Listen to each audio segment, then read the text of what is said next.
Media houses ने किसी ने फ़ोन भी किया तो मैंने उसका खंडन भी किया, लेकिन लगातार ये बातें आते रही। किसी ने कहा कि सुबह 10 बजे बीजेपी दफ्तर ज्वाइन करेंगे, कोई कहा 11 बजे ज्वाइन करेंगे, फिर 3 बजे लगता है कि नहीं ये इस चुनाव में ये कांग्रेस के प्रत्याशी होंगे तो इस सीट को जीतने वाले हैं।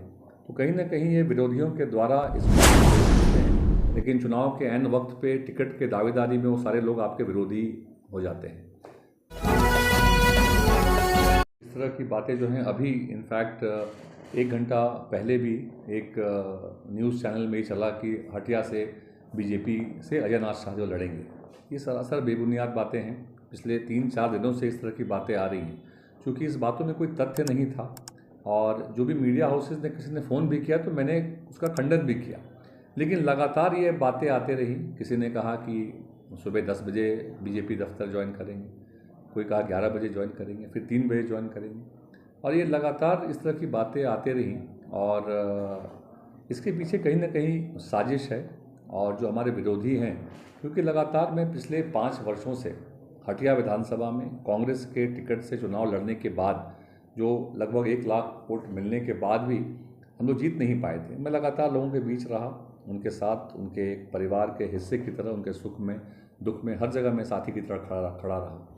और जब लोगों को लगता है कि नहीं ये इस चुनाव में ये कांग्रेस के प्रत्याशी होंगे तो इस सीट को जीतने वाले हैं, तो कहीं ना कहीं ये विरोधियों के द्वारा इसको स्प्रेड किया गया। और पहले जब ये स्प्रेड हुआ तो मुझे भी ये इतने बड़ा लेवल में होगा ये जानकारी नहीं थी, लेकिन कहीं ना कहीं इसमें काफ़ी बार आप एक दल में होते हुए भी काफ़ी बार टिकट के दावेदार होते हैं काफ़ी सारे, जो आप भले एक दल में होते हैं लेकिन चुनाव के ऐन वक्त पे टिकट के दावेदारी में वो सारे लोग आपके विरोधी हो जाते हैं। तो मुझे लगता है कि ये विरोधी दल भी और अपने साथ के भी जो लोग जो कंपटीशन करते हैं, ये एक मिली जुली एक साजिश रही जिसको कि लोगों ने स्प्रेड किया। बट मैं आभारी हूँ अपने प्रभारी जी का, गुलाम मीर साहब का, जिनसे इतने कुछ होने के बाद जब मैं उनसे कल मिला था तो उनको पूरा इस पर ट्रस्ट था कि ये बातें बेबुनियाद है। तो अजय जी आप परेशान नहीं होइए, और आप जिस तरीके से लोगों के बीच काम करते रहे हैं आप ईमानदारी से काम करते रहें। अब मुझे लगता है कि मैं आप मीडिया के साथियों से भी कहना चाहूँगा कि एक बार इस तरह की बातें आती हैं तो उस व्यक्ति विशेष से भी आपको वेरीफाई करना चाहिए। आपने पहले देखा होगा एक संभावित लिस्ट बीजेपी की निकली, फिर कहा कि नहीं, किसी ने कहा कि भाई किसी महेंद्र सिंह धोनी ने इनकी पैरवी की है इसलिए टिकट मिल रहा है। मुझे लगता है कि इस तरह की बातों को जो हियरसे में होती है उस व्यक्ति विशेष से ज़रूर वेरीफाई करना चाहिए, क्योंकि आप देखेंगे पिछले 10 वर्षों की मेहनत, चुनाव 2019 के बाद भी जो पिछले 5 वर्ष रहे, कोई व्यक्ति सामाजिक रूप से लोगों के बीच लगातार लगा रहा है, काम करता रहा है। सभी, किसी भी धर्म, किसी भी समुदाय, अमीर गरीब, युवा महिला पुरुष, सभी लोगों के बीच में मैंने काम किया है। और उसके बाद आप कोई खबर चलाते हैं, उसको वेरीफाई जब नहीं होता है तो कहीं ना कहीं उसके पूरे करियर पे, उसके पूरे ज़िंदगी पे एक प्रश्न चिन्ह भी खड़ा हो जाता है। क्योंकि आप देखेंगे स्टेक पे क्या है, अभी स्टेक पे एक विधानसभा की सीट है जिसमें एक सिटिंग विधायक हैं और मैं चैलेंजर के रूप में वहाँ काम कर रहा हूँ। तो जब आप उसी अपने उसको आप कंफ्यूज कर देते हैं तो लोगों के बीच में जब ये कन्फ्यूजन फैलता है, तो इसलिए मैं आपके चैनल के माध्यम से भी इस कन्फ्यूजन को भी दूर करना चाहता हूँ कि मैं कांग्रेस पार्टी का सदस्य हूँ, मैंने लोगों के बीच काम किया है।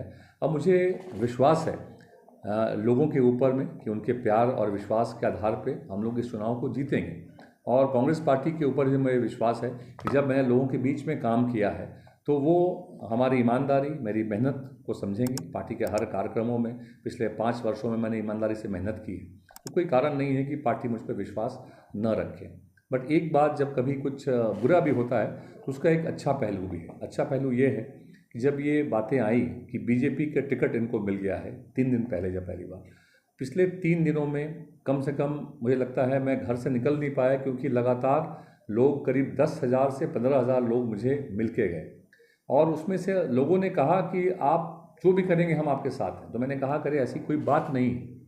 तो जो उसमें बीजेपी की विचारधारा के लोग नहीं हैं वो मुझे पकड़ के, उनके आंखों में आंसू थे, वो कह रहे थे कि नहीं अजय भैया, ये हमारी विचारधारा की पार्टी नहीं है।